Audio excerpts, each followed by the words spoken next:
comité de formation sert à développer des consensus, sert à développer de la synergie, sert à développer une adhésion de l'ensemble des partenaires quand on veut mettre en place une action de formation.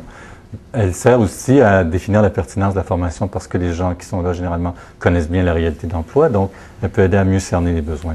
Alors, il y a 3 membres du parti patronal, il y a 3 membres syndicaux. Comment ça a été choisi? Bien, les gens du côté de l'employeur, ont été désignés par l'employeur. Le directeur d'usine est là-dessus, puis on a impliqué des superviseurs. Pour qu'il y ait la partie syndicale, nous autres, il y avait 3 personnes qui provenaient de chacune des équipes. Parce il y avait 3 équipes de travail. Donc, on voulait que chaque équipe de travail ait quelqu'un qui était présent là pour parler des difficultés ou des besoins qui sont de chacune des équipes. On se réunit une fois par mois. C'est des réunions de 3 heures. On parle de l'ordre du jour, de toutes les démarches qu'il y a, où est-ce qu'on est rendu, qu'est-ce qu'on doit faire, et ainsi de suite. Puis de là, on prend des décisions pour faire avancer le principe ou la formation comme telle. Le comité de formation, son premier mandat, ça a été de faire le registre des postes. Le registre des postes, c'est chaque poste dans l'entreprise, c'est qui sait le faire, qui ne sait pas le faire et qui devrait savoir le faire.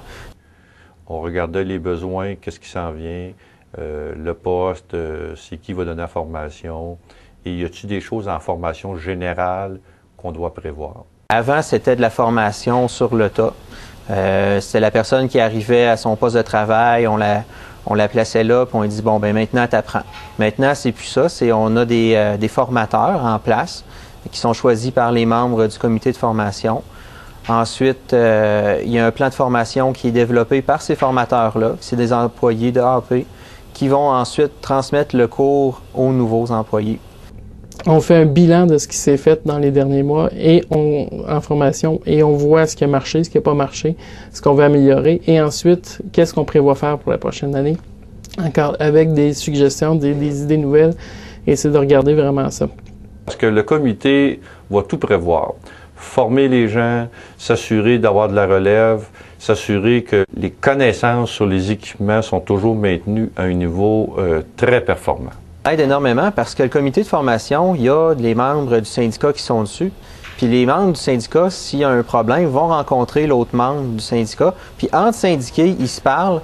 Puis entre syndiqués, ils conviennent que c'est important de donner la formation. Puis c'est de même que ça fonctionne. Si ça vient juste de l'employeur, bien, la personne va prendre ça comme un ordre. Il ne prendra pas ça nécessairement comme une opportunité. Parce que le besoin vient bien souvent de eux. C'est eux qui connaissent leur poste de travail, ceux qui connaissent aussi, entre guillemets, si on veut dire, leurs limites, qu'est-ce qu'ils ont besoin pour faire avancer leur poste. Les représentants des employés sont là pour nous donner lever des drapeaux pour dire ça risque de ne pas fonctionner. Avez-vous pensé à faire quelque chose à améliorer ça parce que ça fonctionne pas? C'est beaucoup aussi, c'est de nous fixer des balises pour nous aider à avoir des meilleures formations. Bien, quand on voit qu'il y a des problèmes d'ordre de convention collective, on le réfère au CRI, qui est notre comité de relations industrielles. C'est ce comité-là, il est fait particulièrement pour ça. Donc, le comité de formation n'est pas là pour faire de la négociation de conventions. Pour mettre toutes les chances de son côté au moment de l'implantation, les membres du comité de formation sont invités à respecter certaines conditions. Il faut s'assurer que tout le monde rame dans le même sens. On l'a déjà fait de façon autoritaire, mais ça ne donne pas les mêmes résultats que quand ça devient volontaire, puis la personne, après ça, elle prend plaisir à donner de la formation, puis elle veut toujours en donner plus, puis plus d'heures. Premièrement, le comité de formation, il va avoir un plan de formation qui va être fait. Une cédule, comment former, comment aller chercher les compétences des personnes qui ont 20 ans, 30 ans, 40 ans même d'expérience. C'est la démarche du comité de formation d'aller chercher cette compétence-là. Moi, je pense que pour les deux, autant la partie patronale que pour les travailleurs, c'est d'avoir un plan d'avenir. On peut prévoir quels équipements qu'on aurait besoin. On peut dire, voici, on va former à tel et tel poste. On s'assure aussi, si, exemple, un salarié tombe malade, se blesse, on a de la relève. Si on travaille tout croche sur un poste, il n'y a aucune rentabilité pour l'employeur. Si l'employeur est rentable parce qu'il y a une formation qui est adéquate, le travailleur va être beaucoup mieux sur son poste. Pour que la formation apporte, nous, ce que généralement on dit, c'est qu'il faut qu'elle transfère. Et elle va transférer généralement si elle est pertinente à la fonction, si l'apprentissage est proche de la réalité de travail et si les gens sont capables de pratiquer ce qu'ils ont appris en formation quand ils sont de retour en poste. Et si le comité peut permettre d'articuler ça mieux puis qu'il y a dans le comité l'expertise qu'il faut, là, ça devient un atout majeur. Il faut que les deux y croient, là, autant l'employeur puis les travailleurs. Mais c'est là où est-ce qu'on prend la peine de s'asseoir puis de discuter de nos problèmes. S'il n'y a pas d'implication d'une part de l'autre, c'est voie à l'échec, c'est sûr. Bien, moi, je pense que ça prend un bon désir de la direction. Ça, c'est important que les actionnaires et la direction croient en la formation puis qu'ils sont capables de voir le payback, justement, le retour d'argent qu'ils ont avec ce comité-là. Parce que quand la direction soutient le comité, bien, il va perdurer.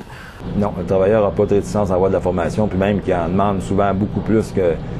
Il en demande, là, il n'y en a jamais assez de formation, là. On investit dans des équipements, on investit dans des bâtisses. Il faut investir également dans la main-d'œuvre. Ce qu'il faut comprendre, c'est investir est une chose, investir correctement en est une autre, et que ce n'est pas nécessairement parce qu'on va mettre beaucoup d'argent que ça va marcher. Il faut mettre beaucoup d'argent, il faut le mettre à la bonne place, il faut le mettre avec des pratiques qui sont bonnes aussi. On peut s'embarquer parfois dans des projets de formation qui coûtent une fortune. Et si le monde n'embarque pas, on engouffre ça carrément.